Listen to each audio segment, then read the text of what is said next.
এই শীতের সিজনে ফুলকপি দিয়ে রুই মাছের ঝোল আমরা প্রত্যেকেই বানিয়ে থাকি, তবে এইরকম স্পেশাল মশলা আর এই একটা বিশেষ উপকরণ অ্যাড করে যদি ফুলকপির ঝোল বানানো হয় তাহলে দেখবে খেতে যা লাগবে না, বারবার খাওয়ার মন হবে। প্রথমে রুই মাছটাকে ভালো করে ধুয়ে পরিষ্কার করে নিয়ে তাতে লবণ আর হলুদ মাখিয়ে কিছুক্ষণ রেখে দেবো।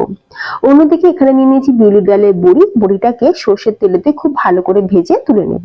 তারপর ওই তেলেতেই দিয়ে দেবো নুন হলুদ মাখানো মাছ। যতক্ষণ মাছগুলো ভাজা হচ্ছে অন্যদিকে একটা মশলা রেডি করব। গ্রাইন্ডিং জারের মধ্যে সর্ষে আর পোস্ত একসাথে সুন্দর করে পেস্ট করে নেব। তারপর এখানে ফুলকপি আর আলুটা যেটা আমরা কেটে রেখেছিলাম ঝোলের মতন করে, তো সেটাকে প্রথমে ভেজে নিয়ে তুলে রাখবো। তারপর কড়াইতে অবশিষ্ট যে সর্ষের তেল থাকবে তার মধ্যে দিয়ে দেবো গোটা শুকনো লঙ্কা আর একটু কালো জিরে।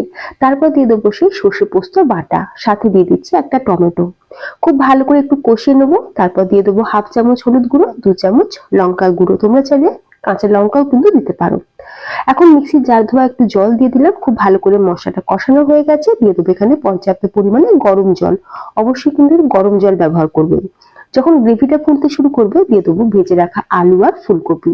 এরপর যখন আলু আর কপি খুব ভালোভাবে নরম হয়ে যাবে তখন দিয়ে দেবো এখানে ভেজে রাখা মাছগুলো।